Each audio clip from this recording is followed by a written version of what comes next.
স্ত্রীর বিয়ের প্রতিশ্রুতি মনে পড়ে।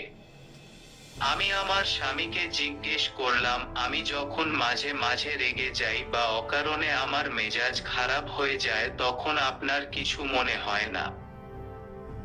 হয় তুমি কি আমাকে কখনো ক্লান্ত করবে না?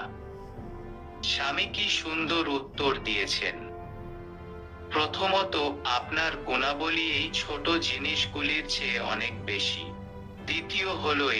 দ্বিতীয়টি হলো, আমি আল্লাহকে সাক্ষী রেখে তোমার সব গুণসহ তোমাকে কবুল করেছি।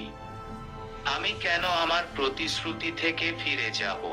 আমার হৃদয়ে আমার স্বামীর মূল্য আরো বেড়ে গেল এবং আমি প্রার্থনা করলাম যে সমস্ত বিবাহিত ব্যক্তি যদি এইভাবে তাদের বিবাহের প্রতিশ্রুতি মনে রাখে এবং আল্লাহ উপস্থিত এবং দেখছেন, তবে তাদের জীবন কত উন্নত করা হবে। সরানো